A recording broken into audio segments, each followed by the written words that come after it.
नमस्कार दोस्तों, आप देख रहे हैं महाभारत की वो कहानी जो सिर्फ युद्ध नहीं बल्कि श्राप, बदला और विनाश की शुरुआत है। पार्ट 1 में हमने देखा राजा शांतनु, देवी गंगा और देवव्रत, और कैसे देवव्रत ने भीष्म बनने के लिए सबसे भयानक व्रत लिया।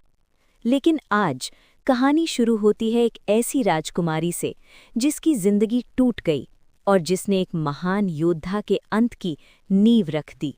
उसका नाम था अंबा। बहुत साल पहले काशी नगरी में एक भव्य स्वयंवर रखा गया। सोचिए, राजमहल की ऊंची दीवारें, हर तरफ सोने के स्तंभ, हजारों दीपक और हजारों राजा एक ही जगह मौजूद। इस स्वयंवर में 3 राजकुमारियां थीं, अंबा, अंबिका और अंबालिका। पूरा भारत जानता था ये तीनों सिर्फ सुंदर नहीं बल्कि अत्यंत योग्य और बुद्धिमान थीं। और सबसे बड़ी बात, अंबा का दिल पहले ही किसी और के लिए धड़कता था। वो प्रेम करती थी राजा शाल्व से। स्वयंवर चल ही रहा था, संगीत बज रहा था, राजा अपने अपने हथियारों के साथ बैठे थे। तभी अचानक दरबार के बाहर से घोड़ों की टापों की आवाज आई, धड़ धड़ धड़, और अगले ही पल दरबार के द्वार खुले और अंदर प्रवेश हुआ भीष्म पितामह का।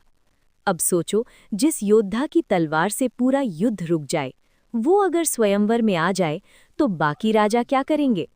भीष्म के चेहरे पर ना कोई डर, ना कोई भाव, बस आंखों में निर्णय था। भीष्म ने सभा में कदम रखा और तेज आवाज में कहा, हस्तिनापुर के राजकुमार विचित्रवीर्य के लिए मैं इन राजकुमारियों को लेने आया हूं। पूरा दरबार सन्न रह गया। राजा सोचने लगे, ये स्वयंवर है, यहाँ राजकुमारी खुद वर चुनती है। लेकिन भीष्म धर्म और राजनीति दोनों जानते थे। उन्होंने तीनों राजकुमारियों को रथ में बैठाया और बिना रुके रथ दौड़ा दिया। ये दृश्य ऐसा था जैसे तूफान आ गया हो। राजा शाल्व सहित कई राजाओं ने पीछा किया और फिर शुरू हुआ भयानक युद्ध। काशी की धरती पर तीरों की बारिश होने लगी, तलवारों की टकराहट, घोड़ों की चीख और सैनिकों की लाशें। लेकिन भीष्म भीष्म थे। भीष्म उन्होंने एक एक करके सभी राजाओं को हरा दिया। कोई टिक नहीं पाया और राजा शाल्व, जो अंबा से प्रेम करता था, वो भी हार गया। अंबा रथ के अंदर बैठी कांप रही थी। उसकी आंखों में सिर्फ एक सवाल था, मेरा भविष्य अब क्या होगा?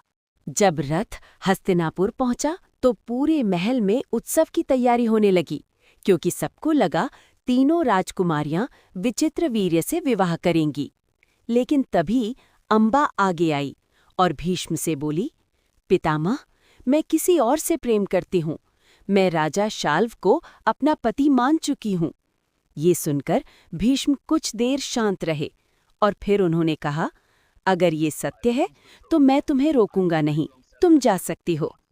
अंबा को लगा शायद अब सब ठीक हो जाएगा, लेकिन असली डरावनी कहानी अब शुरू होने वाली थी।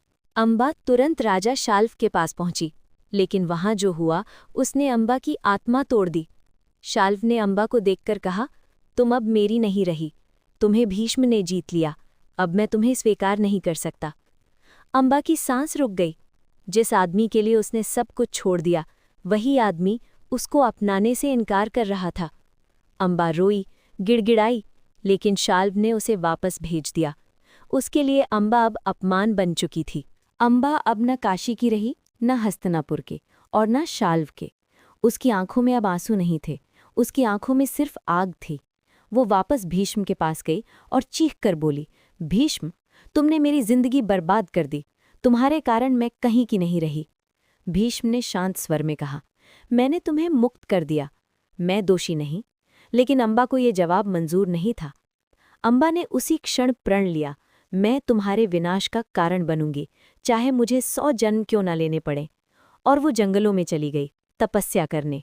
कई साल वो आग में बैठी, कांटों पर सोई और सिर्फ एक नाम लिया, भीष्म भीष्म भीष्म। अंबा की तपस्या इतनी भयानक थी कि देवताओं तक कांप उठे और अंत में भगवान शिव प्रकट हुए। आकाश गरज उठा, हवा तेज हो गई और चारों तरफ दिव्य प्रकाश फैल गया। शिव ने कहा, अम्बा, तुम्हारी तपस्या सफल हुई। तुम अगले जन्म में भीष्मकांत बनोगी। ये सुनकर अम्बा की आंखों में शांति नहीं, संतोष आया, जैसे उसे बदला मिल गया हो।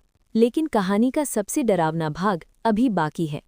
अम्बा ने अपने जीवन का अंत किया और अगले जन्म में वो जन्म लेगी शिखंडी के रूप में, और यही शिखंडी महाभारत युद्ध में भीष्म के पतन का कारण बनेगा। तो दोस्तों, ये थी अम्बा की कहानी, जो एक प्रेम कहानी से शुरू हुई और बदले की आग बन गई। अब पार्ट 3 में जानिए अम्बा कैसे बनी शिखंडी और कैसे भीष्म का अंत लिखा गया। अगर आपको ये कहानी पसंद आई हो तो लाइक, शेयर और सब्सक्राइब ज़रूर करें, क्योंकि अगला पार्ट और भी खतरनाक होने वाला है।